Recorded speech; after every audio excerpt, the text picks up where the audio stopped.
अगर मैं सिंगल रहता तो अनलिमिटेड पावर हासिल करके मजबूत बन सकता था, लेकिन मैं एक ऐसे सेक्ट में आ गया जहां जबरदस्ती लाइफ पार्टनर चुनना पड़ता है। सेक्ट की किसी लड़की की नजर मुझ पर ना पड़े, इसलिए मैंने अपनी असली पावर छुपा ली और एक मामूली सर्वेंट बन गया। यहाँ तक कि मैं सेक्ट के पालतू जादुई जानवर के खाने के बचे हुए टुकड़े तक उठा लेता था। अपनी इसी कंजूस इमेज की वजह से मैं आखिरकार अपने मकसद में कामयाब रहा। मैं पूरे 3 साल तक सिंगल रहा और जब मेरे साथ के लोग छोटे मोटे लेवल पार करने के लिए परेशान थे, तब मैं अपने कमरे में आराम से बैठे बैठे ही युआनाइंग स्टेज तक पहुंच चुका था। मैंने सोचा था कि उड़ान भरने तक अपनी इस पावर को छुपा कर रखूंगा, लेकिन किस्मत को कुछ और ही मंजूर था। मुझे जबरदस्ती इस मैरिज इवेंट में शामिल होने के लिए चुन लिया गया, जहां इस वक्त स्टेज पर 3 लोग खड़े थे। इस सेक्ट में सिर्फ 3 लोग ही सिंगल बचे थे, जिनमें पहली इस जमाने की सबसे ताकतवर रीइंकार्नेटेड क्वीन ये किंकियान थी। दूसरा सुप्रीम बॉडी और गॉड लेवल की पावर रखने वाला इस कहानी का मैन हीरो लॉन्ग एओटियन था। और तीसरा मैं था, जिसका नाम लियू बो है और जिसे गले में जेड पेंडेंट लटकाकर घूमना पसंद है। इन दोनों को देखकर मैंने चैन की सांस ली और पूरी तरह रिलैक्स हो गया। इन दोनों को देखकर कोई भी कह सकता था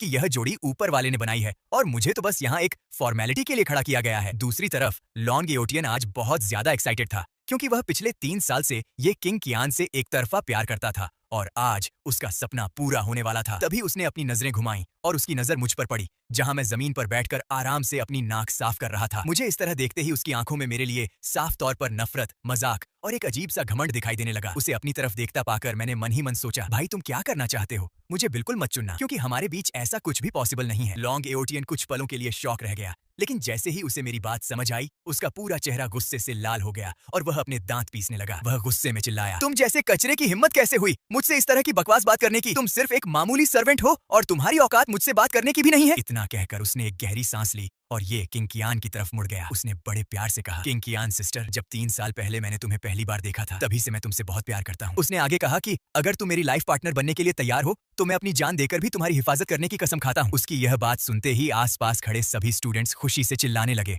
और सेक्ट के एल्डर्स भी मुस्कुराते हुए अपनी दाढ़ी सहलाने लगे। उन्होंने जानबूझकर ये किंग कियान और लॉन्ग एओटियन को आखिर में बचाया था, ताकि इन दोनों की जोड़ी बनाई जा सके। एल्डर्स का मानना था कि अगर ये दोनों एक हो गए और इन्होंने सेक्ट की खास पावर टेक्निक का इस्तेमाल किया तो फ्यूचर में इनकी कामयाबी की कोई लिमिट नहीं होगी। रही बात लियू बो की, तो वह मामूली लड़का यहाँ सिर्फ गिनती पूरी करने के लिए खड़ा था। तभी एल्डर्स ने कहा, किंग कियान, अब टाइम आ चुका है, तुम अपने पसंद के लाइफ पार्टनर को चुन सकती हो। ये किंग कियान के चेहरे पर कोई इमोशन नहीं था। उसने लॉन्ग एओटियन को देखा और कहा, मेरा फैसला है। वहां खड़े सभी स्टूडेंट्स अपनी सांसें रोककर बिना पलकें झपकाए उसकी तरफ देखने लगे। तभी उसके खूबसूरत होठों से आवाज निकली, मैं लियू बो को चुनती हूँ। यह सुनते ही जो स्टूडेंट्स ताली बजाने के लिए तैयार थे, वे सब के सब शॉक रह गए और अपनी जगह पर एकदम सुन्न पड़ गए। यह देखकर लियू बो भी हैरान था और उसने मन ही मन सोचा, सिस्टर, जरा सोच समझकर फैसला करो। आखिर तुम्हें मुझ में ऐसा क्या दिख गया? क्या तुम्हें मेरा बिना नहाए रहना पसंद आ गया है? लेकिन लियू बो से भी ज्यादा तगड़ा झटका पास में खड़े कहानी के हीरो लॉन्ग एओटियन को लगा था। उसने गुस्से में कहा, किंग कियान सिस्टर, आखिर ऐसा क्यों? मैं तुम्हें पिछले 3 साल से प्यार करता हूँ,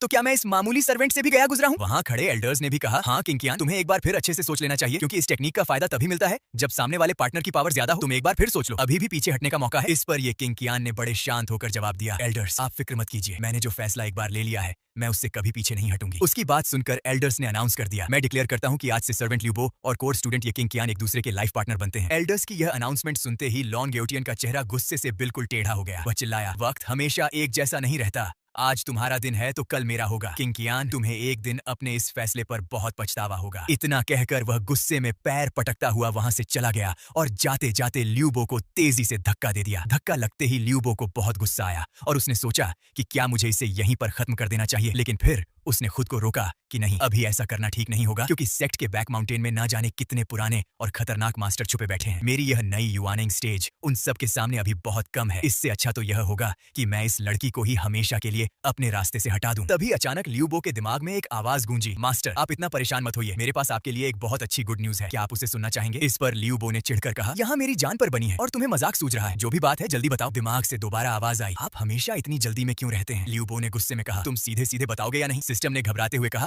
ठीक है, मैं बताता हूँ। सिस्टम ने आगे कहा, मुझे पता चला है कि मास्टर ने पहली बार अपना लाइफ पार्टनर चुना है, इसलिए आपका सिंगल रहने वाला गॉड गिफ्ट अब ऑटोमेटिकली मैरिज गिफ्ट में बदल चुका है। लियू बो ने हैरान होकर पूछा कि अब यह क्या नई मुसीबत है? इस पर सिस्टम ने समझाते हुए कहा कि मास्टर, इस मैरिज गिफ्ट का मतलब यह है कि आपकी लाइफ पार्टनर जो भी ट्रेनिंग करेगी या आपको जो भी कीमती चीजें गिफ्ट करेगी, वह सब आपको 10 गुना होकर वापस मिलेगा। यह सुनकर लियू बो की आंखें फटी की फटी रह गईं और उसने पूछा कि क्या तुम सच कह रहे हो? सिस्टम ने पूरे कॉन्फिडेंस के साथ जवाब दिया कि हाँ बिल्कुल, भला मैं आपसे झूठ क्यों बोलूंगा। सिस्टम की बात सुनते ही लियू बो के तेवर तुरंत बदल गए और वह खुशी से चिल्लाया कि अरे भाई, लॉन्ग एओटियन की बातें तो बिल्कुल बेकार थीं। उसने तुरंत ये किंग कियान की तरफ देखा और बड़े प्यार से बोला कि किंग कियान सिस्टर, अभी जो मैंने कहा था वह मेरी ना समझी थी, मैं बस थोड़ा नर्वस था। अच्छा ये बताओ कि हम अपनी शादी की पहली रात कब मना रहे हैं। कुछ समय बाद जब दोनों वापस जाने लगे तो लियू बो ने मुस्कुराते हुए कहा कि ठीक है सिस्टर, अब आपको आगे तक छोड़ने की जरूरत नहीं है, आप यहीं से वापस चली जाइए। तभी ये किंग कियान ने उससे पूछा कि क्या तुम्हें यह जानने की कोई क्यूरियोसिटी नहीं है कि इतने सारे लोगों में से मैंने सिर्फ तुम्हें ही क्यों चुना। लियू बो ने मजाक के मूड में जवाब दिया कि इसमें जानने वाली क्या बात है, जरूर तुम्हारी आंखें खराब होंगी। उसकी यह बात सुनकर ये किंग कियान ने सीरियस होकर कहा कि मैं तुम्हें सच बताती हूँ, दरअसल मेरे पास एक बहुत ही रेयर गॉड लेवल का टैलेंट है जिसकी वजह से मैं अकेले दम पर भी सबसे ऊंचे मुकाम पर पहुंच सकती हूँ। लॉन्ग एओटियन सिर्फ मेरा पार्टनर ही नहीं बल्कि मुझ पर अपना हक जताना चाहता था और मैं अपनी लाइफ को इस तरह किसी के साथ मजाक में नहीं जोड़ सकती थी। उसने आगे कहा कि मैंने तुम्हें सिर्फ इसलिए चुना क्योंकि सेक्ट की सीक्रेट टेक्निक के लिए 2 लोगों की जरूरत होती है और तुम्हारे जैसे सीधे लड़के को कंट्रोल करना बहुत आसान है। यह सुनकर लियू बो ने राहत की सांस ली और मन ही मन सोचा कि चलो अच्छा है, जैसा मैंने सोचा था ये बिल्कुल वैसा ही निकला। ये किंग कियान ने आगे कहा कि देखा जाए तो मैंने अपनी सेफ्टी के लिए तुम्हारा इस्तेमाल किया है और इसकी वजह से तुम मुसीबत में पड़ सकते हो। यह लो, एल्डर्स ने हमें जो इनाम दिया था उसमें से मेरे हिस्से के 10 मैजिकल स्टोन्स भी मैं तुम्हें देती हूँ, इन्हें रखो और अपनी ट्रेनिंग पर ध्यान दो। जब तुम्हारी जादुई पावर एक्टिवेट हो जाएगी तब तुम हर 10 दिन में एक बार ट्रेनिंग के लिए मेरे पास आ सकते हो। जाते जाते उसने मुड़कर कहा कि हाँ, एक बात और, अगर लॉन्ग एओटियन तुम्हें परेशान करने की कोशिश करे तो मुझे तुरंत बताना। ये किंग कियान के जाते ही लियू बो खुशी से झूम उठा और मन ही मन सोचने लगा कि कितनी प्यारी लड़की है यह, आज से यही मेरी सबसे फेवरेट औरत है। क्या इसी को बैठे बिठाए अमीर होने की खुशी कहते हैं। दूसरी तरफ लॉन्ग एओटियन अपने कमरे में गुस्से से पागल हो रहा था और दीवार पर मुक्का मारते हुए चिल्लाया कि लियू बो, तूने खुद अपनी मौत को दावत दी है। उसने अपने एक खास आदमी को बुलाया और कहा कि अगर वह लड़की हमेशा के लिए इस दुनिया से गायब हो जाए तो किंग कियान सिस्टर के पास मेरे अलावा कोई और ऑप्शन नहीं बचेगा। उसने ठंडे दिमाग से ऑर्डर दिया कि आज रात को ही उसका काम तमाम कर दो और ध्यान रहे कि पीछे कोई सबूत नहीं छूटना चाहिए। इधर लियू बो अपने कमरे में आराम से लेटा हुआ था और खुद से कह रहा था कि मेरी प्यारी वाइफ ट्रेनिंग के लिए इतनी ज्यादा मेहनत कर रही है तो भला मेरे पास सोने के अलावा मेहनत करने की क्या वजह हो सकती है। चलो अब आराम से सोते हैं। देर रात अचानक लियू बो की आंख खुली और उसने खिड़की के बाहर देखा। उसने मुस्कुराते हुए कहा कि इतनी देर से आए लॉन्ग एओटियन का वह आदमी काफी देर तक अपनी पावर छुपाकर बैठा रहा। तभी वह हमलावर कमरे के अंदर आया और बोला कि लड़के, तू थोड़ा स्मार्ट तो है, तूने बिल्कुल सही पहचाना कि मुझे लॉन्ग मास्टर ने ही यहाँ भेजा है। उसने घमंड में आगे कहा कि लॉन्ग फैमिली के पीछे एक बहुत बड़ा और ताकतवर गॉड लेवल का मास्टर खड़ा है जो अपनी एक उंगली से तुझ जैसे कचरे को मसल सकता है। तेरी हिम्मत कैसे हुई क्वीन के साथ जोड़ी बनाने की? तू तो बिल्कुल वैसा ही है जैसे एक कछुआ हंस को पाने का सपना देख रहा हो। लियू बो ने उसकी बातें सुनकर एक ठंडी सांस ली और बोला कि आज की रात बहुत हसीन है, जो शराब पीने, तलवार चलाने और किसी का मर्डर करने के लिए बिल्कुल परफेक्ट है। इतना कहते ही लियू बो ने अपनी असली पावर दिखाई जिसे देखकर उस हमलावर के होश उड़ गए और वह डर से कांपते हुए चिल्लाया कि यू आर नइंग स्टेज, तुम इतनी बड़ी पावर के मास्टर कैसे हो सकते हो? लेकिन इससे पहले कि वह कुछ और समझ पाता, लियू बो ने एक झटके में उसका खेल खत्म कर दिया। लियू बो ने उसकी डेड बॉडी को देखते हुए कहा कि सच में खूबसूरत लड़कियां सिर्फ मुसीबत लेकर आती हैं, लेकिन यह तो बड़ा कंगाल निकला। उसकी तलाशी लेने पर लियू बो को सिर्फ 30 साल पुराना एक मैजिकल फ्लावर मिला जिसे देखकर उसने सोचा कि चलो अच्छा है, इसे कल सुबह अपनी वाइफ को गिफ्ट कर दूंगा और साथ ही सिस्टम के 10 गुना वाले ऑफर का टेस्ट भी हो जाएगा। काम खत्म करके लियू बो ने कहा कि आखिरकार सब कुछ साफ हो गया, अब कमरे में चलकर आराम से चाय पीते हैं। जैसे ही लियू बो अपने कमरे की तरफ मुड़ा, उसे झाड़ियों में एक हलचल महसूस हुई और उसने सोचा कि इतनी जल्दी किसी को पता चल गया, ऐसा तो नहीं होना चाहिए था। जब उसने पास जाकर देखा तो वहाँ एक छोटा सा जादुई जानवर बैठा था। लियू बो ने उससे पूछा कि क्या तुम्हें मुझसे डर नहीं लग रहा? इस पर उस छोटे जानवर ने बड़े मजे से जवाब दिया कि भला मैं तुमसे क्यों डरूं? लियू बो चौंक गया और बोला कि तुम तो एक बोलने वाले जादुई जानवर हो। जानवर ने कहा कि हाँ, तो इसमें डरने वाली क्या बात है? लियू बो मुस्कुराया और बोला कि एक जानवर का बोलना मेरे लिए कोई बड़ी बात नहीं है, मैंने तो इससे पहले बिजली छोड़ने वाला पीला चूहा भी देखा है। अपनी बात कहकर लियू बो ने सोचा कि अगर तुम्हें मेरी बात समझ नहीं आई तो कोई बात नहीं, लेकिन मुझे इस बात पर हैरानी हो रही है कि बाकी जानवर तो मुझे देखकर दूर भाग जाते हैं, पर तुम छोटे से जीव होकर भी यहाँ से भागे नहीं। उस छोटे जानवर ने मासूमियत से जवाब दिया कि मैं दूसरों के मन की बुरी फीलिंग्स को बहुत आसानी से समझ सकता हूँ। जब भी दूसरे इंसान मुझे देखते हैं तो वे मुझे बेच देना चाहते हैं, मेरा मीट खाना चाहते हैं या मुझे अपना गुलाम बनाना चाहते हैं, लेकिन आपके मन में मेरे लिए ऐसा कोई बुरा ख्याल नहीं था, इसीलिए मुझे आपसे बिल्कुल भी डर नहीं लगा। लियू बो मुस्कुराया और बोला कि तुम छोटे से जीव सच में बहुत इंटरेस्टिंग हो। वैसे मैंने देखा कि तुम अभी जादुई एनर्जी खा रहे थे, तो क्या तुम्हारा पेट भर गया? जानवर ने उदास होकर कहा कि नहीं, इस एनवायरनमेंट से सीधे जादुई एनर्जी एब्जॉर्ब करने में बहुत ज्यादा टाइम लगता है, इसीलिए मैं यहाँ इस मरे हुए आदमी की बची खुची एनर्जी खाने आया था। ये सुनकर लियू बो ने जेब से एक चमकीला पत्थर निकाला और कहा कि यह लो, इसे खाओ जैसे ही उस छोटे जीव ने पत्थर को चबाना शुरू किया, ल्यूबो हैरान होकर सोचने लगा कि भाई साहब, ये पत्थर तो इतना मजबूत है कि युआनिंग स्टेज के बड़े बड़े मास्टर भी इसे तोड़ नहीं पाते, पर इसके दांत तो बहुत ज्यादा मजबूत हैं। उसने जानवर से पूछा कि क्या अब तुम्हारा पेट भर गया है? जानवर ने पत्थर चबाते हुए कहा कि अभी पूरा नहीं भरा, क्या आप मुझे एक और पत्थर दे सकते हैं? ल्यूबो ने जैसे ही दूसरा पत्थर उसकी तरफ बढ़ाया, उसने उसे भी पकड़ लिया। जानवर ने धीरे से कहा कि मुझे डर था कि जब मुझे दोबारा भूख लगेगी तब शायद आप मुझे यह पत्थर ना दें, इसीलिए मैंने इसे पहले ही रख लिया। ल्यूबो ने हंसते हुए कहा कि जैसी तुम्हारी मर्जी, तुम खाओ और अपने पास रखो, मुझे कोई प्रॉब्लम नहीं है, लेकिन तुम्हारी इस खाने पीने की खुशी के चक्कर में मैं बड़ी मुसीबत में पड़ सकता हूँ, क्योंकि कल सुबह जब लोग इस डेड बॉडी को देखेंगे तो शक सीधे मुझ पर आएगा। उस छोटे जानवर ने गड्ढे की तरफ देखते हुए कहा कि क्या आप इस मरे हुए आदमी की बात कर रहे हैं? इसका सॉल्यूशन तो बहुत ही सिंपल है। उसने आगे कहा कि आपने मुझे इतनी अच्छी चीज खिलाई है, तो आपके इस अच्छे बिहेवियर के लिए मैं इस काम में आपकी थोड़ी सी हेल्प कर देता हूँ। इतना कहकर उसने अपनी जादुई पावर से उस डेड बॉडी को पूरी तरह गायब कर दिया और हवा में चमकती हुई एनर्जी की एक छोटी सी बॉल ल्यूबो की तरफ बढ़ा दी। जानवर ने कहा कि यह उस आदमी की जादुई एनर्जी का असली पार्ट है, इसे आप खा लीजिए, इससे आपकी पावर और भी ज्यादा बढ़ जाएगी। ल्यूबो ने अपना मुंह सिकोड़कर कहा कि इसे यहाँ से दूर हटाओ, ये बहुत ज्यादा गंदा और अजीब है। आखिरकार सब कुछ ठीक हो गया और ल्यूबो ने चैन की सांस लेकर कहा कि चलो, काम खत्म हुआ। छोटे जानवर ने भी खुश होकर कहा कि हाँ मास्टर, अब सारी मुसीबत खत्म हो चुकी है, चलिए अब चलकर आराम करते हैं। ल्यूबो ने पीछे मुड़कर देखा और हैरान होते हुए पूछा कि तुम मेरे पीछे पीछे क्यों आ रहे हो? अपने घर जाओ, क्या तुम्हारी मम्मी नहीं है? उस छोटे जानवर ने दुखी होकर जवाब दिया कि मेरा कोई घर नहीं है,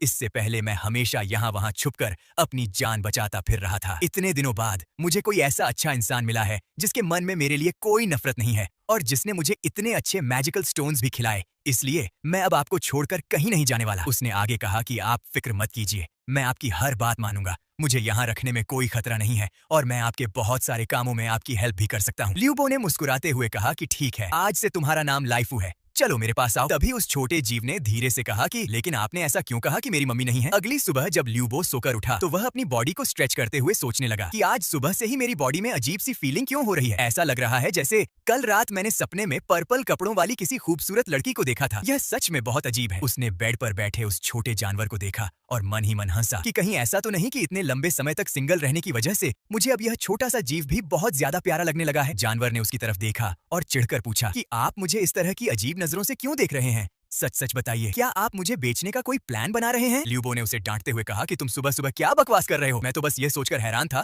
कि तुम मेरे बेड पर कैसे आ गए। उसने बेड से उतरते हुए कहा कि खैर छोड़ो, इन सब बातों को साइड में रखते हैं और काम की बात पर आते हैं। ल्यूबो ने कल रात वाले मैजिकल फ्लावर को अपनी जेब से निकाला और खुशी से कहा कि यह पूरे 35 साल पुराना मैजिकल फ्लावर है, इसके बदले में मुझे जरूर कोई बहुत बड़ी चीज मिलेगी। तभी लाइफू उसे खाने के लिए आगे बढ़ा तो ल्यूबो ने उसे पीछे हटाते हुए कहा कि अरे भाई, तुम यह क्या कर रहे हो? ल्यूबो ने उसे समझाते हुए कहा कि इसे मैं अपनी प्यारी वाइफ को गिफ्ट करने वाला हूँ, क्योंकि जैसे ही हमारा मैरिज गिफ्ट वाला सिस्टम एक्टिवेट होगा मुझे तुरंत इसका 10 गुना फायदा मिलेगा। यह 35 साल पुराना फ्लावर सीधे 350 साल पुराने कीमती मैजिकल फ्लावर में बदल जाएगा और मेरी तो चांदी हो जाएगी। उसने लाइफू के सिर पर हाथ फेरा और कहा कि छोटे लाइफू, वह फ्लावर मेरे बहुत काम का है, लेकिन मेरे पास एक दूसरा नॉर्मल फ्लावर भी है, तुम इसे ले लो और आराम से खाओ। लाइफू के थोड़े नखरे दिखाने पर ल्यूबो ने कहा कि अच्छा, अब मान भी जाओ, अगली बार जब भी कोई अच्छी चीज मिलेगी तो सबसे पहले मैं तुम्हें ही दूंगा। चलो, अब यह काम भी पूरा हुआ। थोड़ी देर बाद जब ल्यूबो अपनी वाइफ से मिलने पहुंचा तो वहां पहले से ही लॉन्गयोटियन खड़ा था। लॉन्गयोटियन को वहां देखकर ल्यूबो ने मन ही मन कहा कि सुबह सुबह इस पनौती का चेहरा देखना पड़ गया। वहां खड़ी एक गार्ड लड़की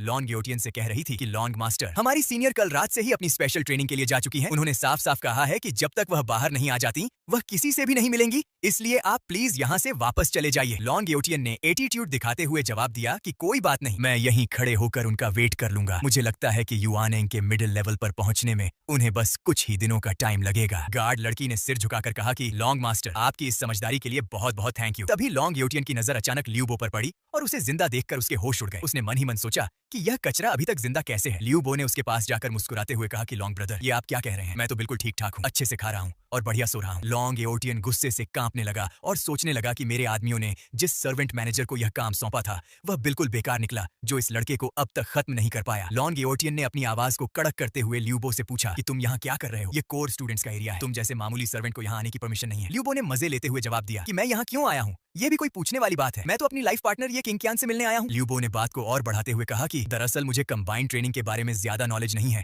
इसीलिए मैं लॉन्ग ब्रदर से कुछ हेल्प लेने आया था। आप ही मुझे बताइए कि जब मैं किंगकियान के साथ ट्रेनिंग करूंगा तो क्या हमें एक दूसरे के सामने बैठकर हाथ से हाथ मिलाकर बैठना चाहिए या फिर मुझे अपना हाथ किंगकियान की पीठ पर रखकर अपनी पावर को बढ़ाना चाहिए? यह सुनते ही लॉन्गयोटियन का गुस्सा 7वें आसमान पर पहुंच गया और वह चिल्लाया कि ल्यूबो, तेरी यह बकवास बर्दाश्त करने की एक लिमिट है। उसने गुस्से में लियू बो पर हमला करने के लिए अपना हाथ उठाया, लेकिन तभी अचानक कमरे का दरवाजा खुला और ये किंग कियान बाहर आ गई। उसने ठंडे लहजे में कहा कि लॉन्ग ब्रदर, आप मेरे घर के सामने मेरे ही पार्टनर पर हमला कर रहे हैं। क्या आपकी नजर में मेरी कोई वैल्यू नहीं है? ये किंग कियान को देखते ही लॉन्ग एओटियन ने तुरंत अपने गुस्से को छुपाया और नकली स्माइल के साथ बोला कि किंग कियान सिस्टर, मैं तो बस तुम्हारी नई कामयाबी की बधाई देने यहाँ आया था। रास्ते में मुझे लियू बो मिल गया, तो मैं बस इसके साथ थोड़ी बातचीत और प्रैक्टिस करने की सोच रहा था। ये किंग कियान ने उसकी तरफ बिना किसी इमोशन के देखा और कहा कि अगर ऐसी बात है और आपके पास कोई दूसरा काम नहीं है तो अब आप यहाँ से जा सकते हैं। इसके बाद उसने लियू बो की तरफ देखा और बड़े प्यार से कहा कि लियू बो, तुम अंदर आ जाओ, मुझे तुमसे कुछ जरूरी बात करनी है। लियू बो ने खुश होकर जवाब दिया कि जी सिस्टर, मैं अभी आया। उन दोनों को अंदर जाते देख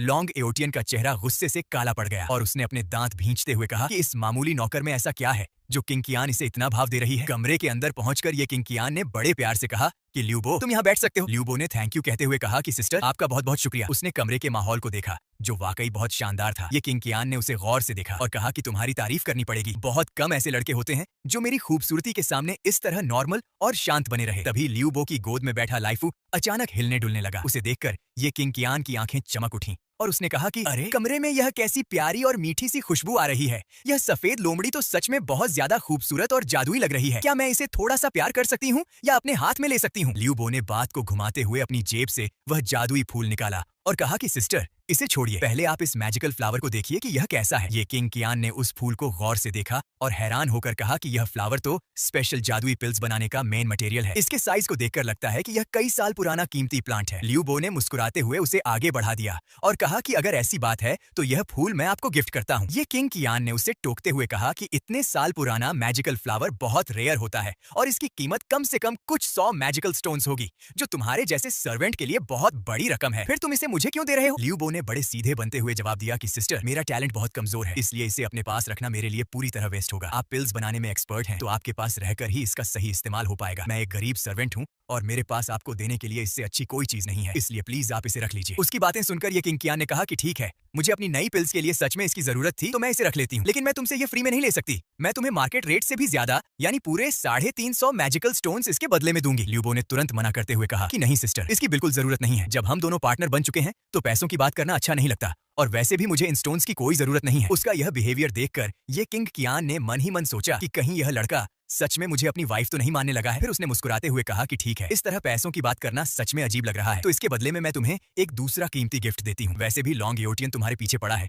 और यह सब मेरी वजह से हुआ है, इसलिए मैं बहुत जल्द अपनी फैमिली से कहकर इस मैटर को सुलझा दूंगी। उसने अपनी जेब से एक चमकता हुआ पेंडेंट निकाला और कहा कि यह एक प्रोटेक्शन पेंडेंट है जिसके अंदर मेरे बड़ों ने एक जादुई शील्ड बनाई है। ये किसी भी बड़े हमले को 3 बार आसानी से रोक सकता है। इसे एक्टिवेट करने के लिए तुम्हें बस इसमें थोड़ी सी जादुई पावर डालनी होगी। फिर उसने लियू बो को देखकर पूछा कि वैसे तुम्हारे पास अब थोड़ी जादुई पावर तो आ ही गई होगी, क्योंकि तुम इस मैजिकल फ्लावर को अपने पास संभाल कर रख पाए थे। लियू बो ने बहाना बनाते हुए कहा कि सिस्टर, यह सब तो आपके कल वाले 10 मैजिकल स्टोन्स की वजह से हुआ है और साथ ही कल रात जब आप अपनी ट्रेनिंग पूरी करके आगे बढ़ी तो आपकी उस कामयाबी का थोड़ा सा असर मुझ पर भी हो गया, जिससे मेरी बॉडी में थोड़ी सी जादुई पावर अपने आप आ गई। यह सुनकर ये किंग कियान हंस पड़ी और मन ही मन सोचने लगी कि भला किसी और की ट्रेनिंग का असर इस पर कैसे हो सकता है, ये तो बिल्कुल एक अजीब लड़का है। फिर उसने लियू बो की गोद में बैठे लाइफू को देखा और कहा कि खैर छोड़ो, ये छोटा सा जीव सच में बहुत प्यारा है। अगर तुम इसे मेरे पास छोड़ने के लिए तैयार हो जाओ तो मैं तुम्हें इसके बदले एक बहुत ही पावरफुल जादुई वेपन दे सकती हूँ। यह सुनते ही लाइफू ने लियू बो को घूर कर देखा और मन ही मन कहा कि धोखेबाज इंसान, तुम तो कह रहे थे कि तुम मुझे कभी नहीं बेचोगे, अब क्या हुआ? लियू बो ने मन ही मन लाइफू से कहा कि तुम कुछ भी बकवास मत करो, पैसों के बदले देने को बेचना कहते हैं और यहाँ सिस्टर मुझे एक बहुत ही कीमती जादुई वेपन दे रही है, तो भला यह बेचना कैसे हुआ? लाइफू को बहुत गुस्सा आया और उसने उसके हाथ पर हल्का सा काटते हुए कहा कि तुम मुझे किसी को देने के बारे में सोचना भी मत। उसने आगे धमकी दी कि अगर तुमने मुझे अपने से दूर करने की कोशिश की तो मैं तुम्हारी जादुई पोटली के सारे कीमती पौधे चबा जाऊंगा और तुम्हारा चेहरा नोच लूंगा, तब तुम्हें मेरी असली पावर का पता चलेगा। लियू बो ने उसे सहलाते हुए मन ही मन कहा कि अच्छा बाबा ठीक है, मैं तो बस तुम्हें चिढ़ा रहा था, तुम तो मेरी जान हो, मेरे भाई जैसे हो, लेकिन अगर सिस्टर थोड़ा और बड़ा वेपन ऑफर कर देती तो बात कुछ और होती। फिर लियू बो ने ये किंग कियान की तरफ देखा और बड़े सीधे बनकर बोला कि सिस्टर, मुझे बहुत अफसोस है, लेकिन यह छोटी लोमड़ी मेरे साथ बहुत सालों से है और इसके साथ मेरा बहुत गहरा अटैचमेंट है, इसलिए मैं इसे किसी और को नहीं दे पाऊंगा। ये किंग कियान ने एक ठंडी सांस ली और उदास होकर कहा कि अच्छा ऐसी बात है, कोई बात नहीं, शायद मैंने ही जल्दबाजी में तुमसे ये बात कह दी। दरअसल यहाँ बहुत अकेलापन रहता है, तो मैंने सोचा था कि अगर कोई छोटा सा जादुई पेट मेरे पास होगा तो मेरा मन लगा रहेगा और मैं उससे बातें कर सकूंगी। खैर कोई बात नहीं। लियू बो खड़ा हुआ और उसने सिस्टर से कहा कि मेरा काम अब पूरा हो चुका है, इसलिए अब मैं यहाँ से चलता हूँ। फ्यूचर में अगर मुझे कोई और कीमती चीज मिली तो मैं उसे भी आपके लिए लेकर आऊंगा, तब आप प्लीज मना मत कीजिएगा। ये किंग कियान ने मुस्कुराते हुए कहा कि ठीक है, तुम आराम से जाओ और रास्ते में थोड़ा संभल कर रहना। उसके जाने के बाद ये किंग कियान दरवाजे की तरफ देखती रही और उसने मन ही मन सोचा कि लियू बो, तुम सच में एक बहुत ही अजीब लड़के हो। तुम्हारी बातें और तुम्हारा बिहेवियर मेरी समझ से बाहर होता जा रहा है। वहां से निकलने के बाद लियू बो रास्ते में सोचने लगा कि भले ही मेरी पावर इस वक्त युआनाइंग स्टेज पर पहुंच चुकी है, लेकिन मेरे पास लड़ने के लिए एक अच्छी जादुई तलवार तक नहीं है। अगर रास्ते में कोई बहुत ताकतवर दुश्मन मिल गया तो क्या मैं उससे मुक्के से लड़ूंगा? उसने सोचा कि मुझे सबसे पहले अपनी उस कीमती जादुई घास को बेचना होगा ताकि मुझे बहुत सारे पैसे मिल सकें। लेकिन मार्केट जाने से पहले मुझे अपना यह सर्वेंट वाला हुलिया बदलना होगा ताकि लोग मुझे देखकर धोखा खा जाएं। लियू बो ने सेक्ट से बाहर आकर जादुई पावर से आलीशान कपड़े पहने और मुस्कुराते हुए खुद से कहा कि हाँ, अब जाकर मैं एक बड़ा मास्टर लग रहा हूँ, लेकिन अभी भी लुक में कुछ कमी है। उसने अपने गले में एक बड़ा सा जेड पेंडेंट लटकाया और शीशे में देखकर बोला कि अब यह लुक बिल्कुल परफेक्ट है। इतना कहकर वह शहर के सबसे बड़े मार्केट की तरफ बढ़ गया और बोला कि चलो आज इस वर्ल्ड के सबसे बड़े ऑक्शन हाउस में चलकर देखते हैं कि वहाँ क्या चल रहा है। जैसे ही वह ऑक्शन हाउस के गेट पर पहुंचा, वहाँ के मैनेजर ने उसके शानदार लुक और जेड पेंडेंट को देखकर उसे एक बहुत बड़ा अमीर मास्टर समझा। उसने झुककर बड़े रिस्पेक्ट के साथ लियू बो का वेलकम किया और कहा कि इस ऑक्शन हाउस में आपका स्वागत है बड़े मास्टर। आज हमारे यहाँ आने की क्या वजह है? हम आपकी क्या हेल्प कर सकते हैं? लियू बो ने अपनी जादुई पोटली से वह पौधा निकाला और बड़े शांत लहजे में कहा कि मैं यहाँ एक जादुई घास बेचने आया हूँ, जरा देखकर इसकी सही कीमत लगाओ। मैनेजर मुस्कुराया और झुककर बोला कि मास्टर, आप मजाक कर रहे हैं? नॉर्मल जड़ी बूटियां तो बाहर मार्केट में ही बिक जाती हैं। अगर आप जैसी बड़ी पर्सनैलिटी खुद इसे हमारे पास लेकर आई है तो यह जरूर दुनिया की कोई सबसे कीमती और रेयर चीज होगी। लियू बो ने सीधे शब्दों में कहा कि यह 350 साल पुराना मैजिकल फ्लावर है। यह सुनते ही मैनेजर के चेहरे के एक्सप्रेशंस बदल गए और वह बोला कि मास्टर, अब आप मेरे साथ मजाक मत कीजिए। यह फ्लावर तो एक बहुत ही नॉर्मल घास है जो ज्यादा से ज्यादा 30 साल में ही सूखकर खत्म हो जाती है। भला इसे 350 साल तक कौन जिंदा रख सकता है? उसने आगे कहा कि ऐसा होना बिल्कुल इम्पॉसिबल है। लेकिन जैसे ही लियू बो ने उस पौधे के ऊपर से कपड़ा हटाया, उसकी खुशबू और जादुई प्रेशर पूरे कमरे में फैल गया। उसे देखते ही मैनेजर की आंखें फटी की फटी रह गईं और वह पागलों की तरह चिल्लाया कि ओ माय गॉड, ये खुशबू और ये जादुई प्रेशर, ये तो सच में कमाल है। ये कोई आम पौधा नहीं है, ये तो जड़ी बूटियों का राजा है। अगर यह पौधा हमारे बड़े मास्टर को मिल जाए तो वह गॉड लेवल की लाइफ सेविंग पिल आसानी से बना सकते हैं जो किसी मरते हुए इंसान की जान बचा सकती है। उसने कांपते हुए हाथों से उस पौधे को देखा और पूछा कि मास्टर, क्या आप सच में इस अनमोल चीज को बेचना चाहते हैं? लियू बो ने चिढ़कर कहा कि अगर बेचना नहीं होता तो क्या मैं इसे यहाँ चूल्हे में जलाने के लिए लाया हूँ? मैनेजर ने घबराकर कहा कि नहीं मास्टर, मुझसे गलती हो गई, चलिए हम सीधे काम की बात करते हैं। मैनेजर ने अपनी उंगलियों पर हिसाब लगाते हुए कहा कि इस अनमोल पौधे के लिए मैं आपको सीधे 25,000 मीडियम लेवल के मैजिकल स्टोन्स दे सकता हूं। अगर आप इस डील के लिए हाँ करते हैं तो ऑक्शन हाउस का यह पूरा डिपार्टमेंट अभी के अभी आपको कैश पेमेंट कर देगा। इसके अलावा दूसरा रास्ता यह है कि हम इसे बड़े ऑक्शन में रखें जहां इसकी शुरुआती बोली 2,000 से होगी, लेकिन मैं आपको गारंटी देता हूं कि एंड में इसकी कीमत डबल से भी ज्यादा हो जाएगी। लियू बो ने हाथ हिलाकर मना कर दिया और बोला कि मेरे पास यहाँ बैठकर फालतू लोगों का चिल्लाना सुनने का टाइम नहीं है। उसने आगे कहा कि मुझे 25,000 स्टोन्स मंजूर हैं और जो भी ऊपर का एक्स्ट्रा अमाउंट होगा वह तुम अपनी टिप समझकर रख लेना। यह सुनते ही मैनेजर लियू बो के पैरों में गिर पड़ा और रोते हुए बोला कि आपका बहुत बहुत शुक्रिया बड़े मास्टर, आपने मुझ गरीब पर बहुत बड़ी कृपा की है। उसने मन ही मन सोचा कि यह डील मेरे लिए बहुत फायदेमंद है। इस पौधे की हेल्प से अब मैं भी सीधे महान मास्टर की स्टेज पर पहुंच जाऊंगा। कुछ देर बाद जब लियू बो मार्केट में घूम रहा था तो उसकी गोद में बैठे लाइफू ने अचानक उसका हाथ खींचते हुए कहा कि ओ बेवकूफ इंसान, जरा उधर देखो, वहाँ कोने में जो चीज रखी है वह सच में कोई बहुत ही कमाल की चीज है। लियू बो ने आगे बढ़कर उस चीज को देखा और लाइफू से कहा कि अरे मेरा हाथ मत खींचो, आखिर ऐसा क्या है? उसने उस कबाड़ जैसी दिखने वाली चीज को हाथ में लिया और मन ही मन चौंक गया कि यह दिखने में भले ही टूटा फूटा लोहा लग रहा है, लेकिन यह तो मेरी युआनाइंग स्टेज की पूरी जादुई पावर को 1 सेकंड में एब्जॉर्ब कर रहा है और बाहर से इसमें कोई चमक भी नहीं दिख रही। उसने खुशी से अपनी आंखें बड़ी की और सोचा कि इस बार तो लॉटरी लग गई, यह जरूर पुराने जमाने का कोई बहुत ही खतरनाक जादुई वेपन है, अब तो मैं अमीर हो गया। तभी वहां अचानक लॉन्ग इयोटियन आ पहुंचा। जैसे ही लियू बो ने उस टूटी हुई तलवार को अपने हाथ में लिया, लॉन्ग इयोटियन के दिल की धड़कन अचानक तेज हो गई। उसे लगा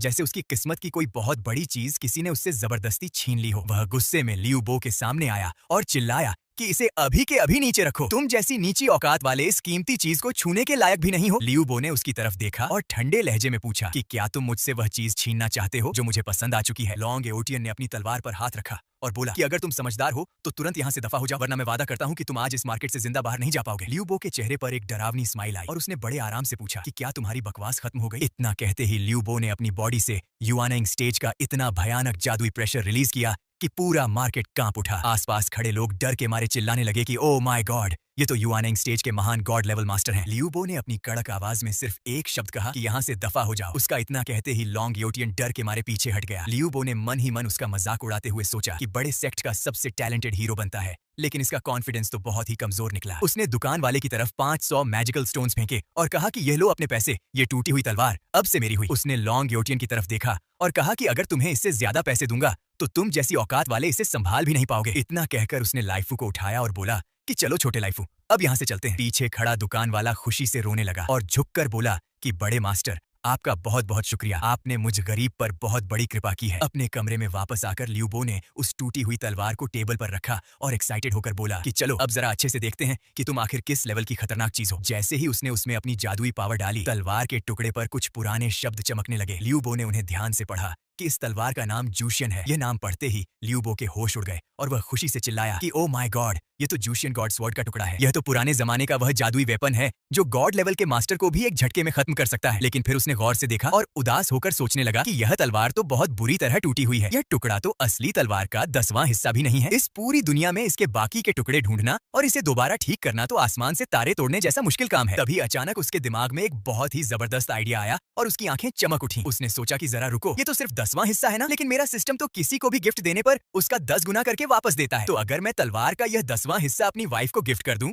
तो क्या सिस्टम मुझे इसका 10 गुना यानी एक पूरी की पूरी साबुत जूशियन गॉड स्वॉर्ड वापस नहीं करेगा? यह सोचते ही वह खुशी से पागल हो गया और लाइफू से बोला कि चलो छोटे लाइफू, हमारी किस्मत का ताला खुलने वाला है। वह तुरंत अपना हुलिया बदलकर सीधे ये किंग कियान के महल की तरफ भागा। उसे अचानक इस तरह आए देखकर ये किंग कियान हैरान रह गई और उसने पूछा कि तुम अचानक इस तरह भागते हुए क्यों आए हो और यह तुम्हारा हुलिया कैसा हो रखा है? लियू बो ने अपनी सांसें संभालते हुए कहा कि इन सब बातों को छोड़िए सिस्टर, पहले आप जरा इस जादुई तलवार को देखिए। उसने जैसे ही वह टुकड़ा टेबल पर रखा, ये किंग कियान का चेहरा एकदम सीरियस हो गया और उसने चौंकते हुए कहा कि इस पर जो जादुई प्रेशर है वह कोई नॉर्मल प्रेशर नहीं है। उसने उस टुकड़े को अपने हाथ में लिया और उसकी आंखें फटी की फटी रह गईं। उसने कांपती हुई आवाज में कहा कि यह तो महान जूशियन गॉड स्वॉर्ड का टुकड़ा है। लियू बो, तुम्हें यह इतनी कीमती और खतरनाक चीज आखिर कहां से मिली? लियू बो ने बड़े सीधे बनते हुए झूठ बोल दिया कि सिस्टर, मैं आज सुबह जब नीचे मार्केट में घूम रहा था तब मुझे ये टुकड़ा वहां मिला। मुझे लगा कि ये कोई बहुत ही स्पेशल चीज है, इसीलिए मैं इसे सीधे आपके लिए गिफ्ट के तौर पर ले आया। क्यों सिस्टर, क्या इसमें कोई प्रॉब्लम है? ये किंग कियान ने बहुत सीरियस होकर कहा कि इसमें बहुत बड़ी प्रॉब्लम है। क्या तुम्हें अंदाजा भी है कि यह कितनी बड़ी कीमती चीज है? ये पुराने जमाने के गॉड लेवल वेपन का एक टुकड़ा है।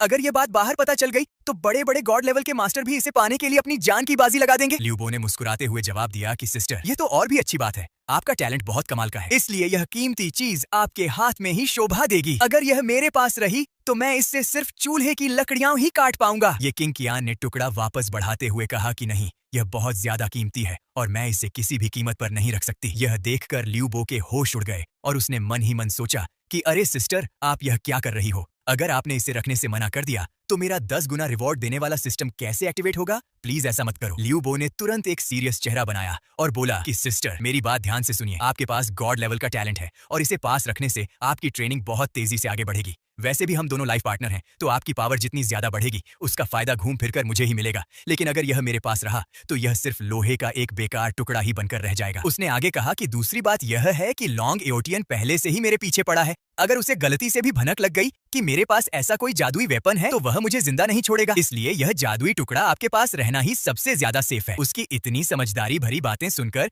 ये किंग कियान पिघल गई और उसने कहा कि ठीक है, अगर ऐसी बात है तो मैं इसे रख लेती हूँ। जैसे ही उसने वह टुकड़ा अपने हाथ में लिया, लियू बो के दिमाग में सिस्टम की आवाज गूंजी कि कांग्रेचुलेशंस मास्टर, आपका गिफ्ट सक्सेसफुली कंप्लीट हो चुका है और इसी के साथ आपका 10 गुना रिवॉर्ड सिस्टम एक्टिवेट होता है। आपको मिलती है पूरी की पूरी असली जूशियन गॉड स्वॉर्ड। यह सुनते ही लियू बो की खुशी का ठिकाना नहीं रहा और उसने मन ही मन सोचा कि आखिरकार मेरा प्लान कामयाब रहा और मैं एक ही झटके में अमीर हो गया। उसने मुस्कुराते हुए ये किंग कियान से कहा कि ठीक है सिस्टर, अब काफी रात हो चुकी है, आप आराम कीजिए और मैं यहाँ से चलता हूँ। ये किंग कियान ने भी प्यार से कहा कि ठीक है, तुम रास्ते में थोड़ा संभल कर जाना। थोड़ी देर बाद जब लियू बो जंगल के रास्ते वापस जा रहा था तो उसकी गोद में बैठा लाइफू चिढ़कर बोला कि लियू बो, तुम दुनिया के सबसे बड़े बेवकूफ हो। तुम्हें जो भी कीमती चीज मिलती है तुम उसे तुरंत उस लड़की को गिफ्ट कर देते हो। लियू बो ने उसके सिर पर धीरे से मारते हुए कहा कि तुम एक सिंगल लोमड़ी हो, तुम इन सब बातों को क्या समझोगे? लाइफू ने मुंह बनाते हुए कहा कि हाँ ठीक है, मैं तो कुछ नहीं समझता, लेकिन तुम मुझे यह तो बताओ कि इस आधी रात को हम अपने कमरे में सोने के बजाय इस ठंडे और सुनसान जंगल में क्या कर रहे हैं? यहाँ इतनी ठंड में हम पागलों की तरह सिर्फ इसलिए घूम रहे हैं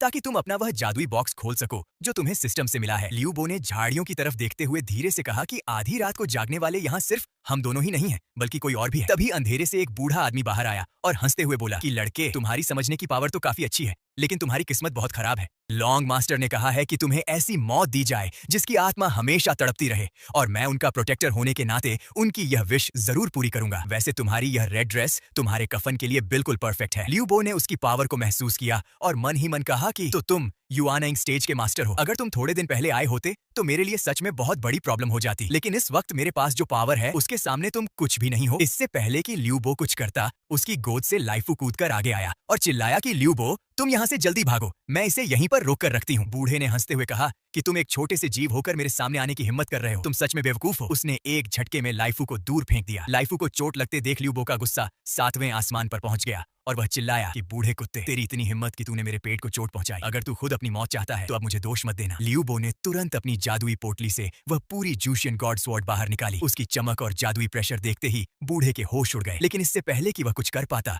लियू बो ने तलवार से एक जोरदार वार किया और उस बूढ़े मास्टर को वहीं पर खत्म कर दिया। हमला इतना खतरनाक था कि लियू बो हांफने लगा और उसने अपनी तलवार को देखते हुए कहा कि यह जूशियन गॉड स्वॉर्ड सच में बहुत ज्यादा डरावनी है। इसके सिर्फ एक वार ने मेरी युआनिंग स्टेज की पूरी जादुई पावर को 1 सेकंड में खत्म कर दिया। तभी अंधेरे से एक और अनजान आवाज गूंजी कि यंग मैन, तलवार का इस्तेमाल इस तरह बिल्कुल नहीं किया जाता। लियू बो ने उस आवाज की तरफ देखा और गुस्से में कहा कि जब आप तलवार के बारे में इतना सब कुछ जानते हैं तो फिर अंधेरे में छुपकर तमाशा क्यों देख रहे थे? अब जब सब कुछ खत्म हो चुका है तब आप बाहर आए हैं। क्या आपको मेरा लड़ने का तरीका पसंद नहीं आया जो आप खुद मुझे सिखाने के लिए बाहर आना चाहते हैं? अंधेरे से एक बूढ़ा साधु बाहर आया और मुस्कुराते हुए बोला कि नहीं नहीं, ऐसी कोई बात नहीं है। तुम्हारे हाथ में जो गॉड लेवल की तलवार है उसका जादुई प्रेशर बहुत ज्यादा खतरनाक है, इसीलिए मेरी इतनी हिम्मत कहाँ कि मैं तुम्हें कुछ सिखा सकूं। लेकिन इस वक्त तुम्हारी जादुई पावर पूरी तरह खत्म हो चुकी है और तुमने जबरदस्ती अपनी पावर का इस्तेमाल किया है, जिसकी वजह से इस वक्त तुम ठीक से खड़े भी नहीं हो पा रहे हो। उस साधु ने लियू बो को डराते हुए आगे कहा कि जरा सोचो, अगर इस वक्त मेरे मन में तुम्हें मारकर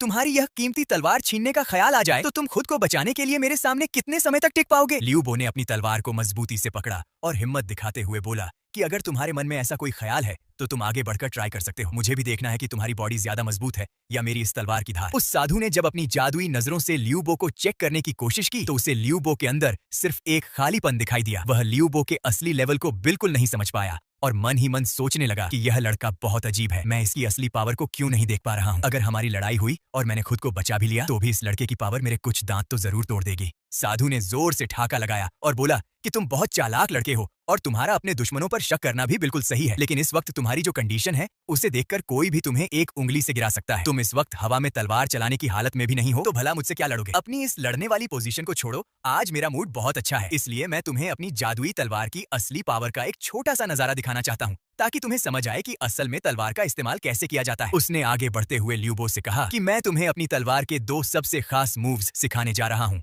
अब तुम इसमें से कितना सीख पाते हो यह पूरी तरह तुम्हारी अपनी किस्मत पर डिपेंड करता है। लियू बो ने साधु के उन खतरनाक मूव्स को देखकर हैरान होते हुए मन ही मन सोचा कि इतने बड़े लेवल की जादुई टेक्निक इसने मुझे इतनी आसानी से सिखा दी। उसने साधु की तरफ देखा और सीधे पूछा कि बूढ़े बाबा, तुम आखिरकार मुझसे चाहते क्या हो? मुझे इस बात पर बिल्कुल भरोसा नहीं है कि इस दुनिया में कोई किसी को फ्री में इतनी बड़ी चीज सिखा सकता है। साधु ने हंसते हुए जवाब दिया कि तुम बहुत ज्यादा सोच रहे हो लड़के, मेरे मन में ऐसा कोई लालच नहीं है। मैं तो बस यह देखना चाहता हूँ कि नर्क को भी चीर देने वाली यह खतरनाक गॉड लेवल तलवार जब तुम्हारे जैसे एक बागी लड़के के हाथ में आई है तो क्या तुम इस मतलबी और मतवाले आसमान का घमंड तोड़कर इसमें कोई बड़ा सुराख कर पाते हो या नहीं? उसने मुस्कुराते हुए कहा कि चलो अब यह सीरियस चेहरा बनाना बंद करो। साधु ने आसमान की तरफ इशारा करते हुए आगे कहा कि मैंने अपनी शराब के नशे में इस पूरे इलाके के चारों तरफ एक बहुत ही मजबूत जादुई शील्ड बना दी है जो सब कुछ छुपाकर रख सकती है, लेकिन एक अगरबत्ती जलने के टाइम के बाद यह शील्ड अपने आप खत्म हो जाएगी और जैसे ही यह गायब होगी सेक्ट के वे सारे खतरनाक मास्टर 1 सेकंड में यहाँ पहुंच जाएंगे। अगर तुम उन सब के हाथों अपनी जान नहीं गंवाना चाहते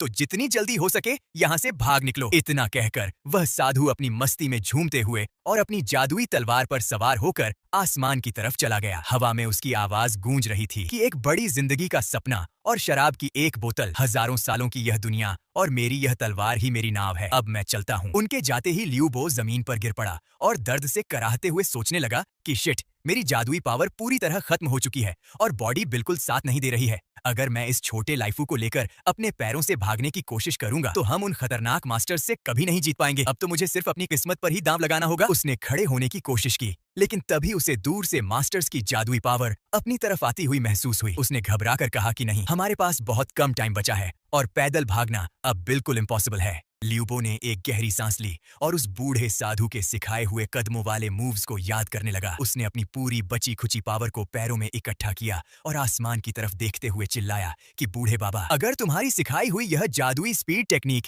इस वक्त काम नहीं आई तो मैं भूत बनकर सबसे पहले तुम्हारी वह शराब की बोतल ही आकर तोड़ूंगा। इतना कहते ही उसने एक बहुत लंबी छलांग लगाई और पलक झपकते ही वहां से गायब हो गया।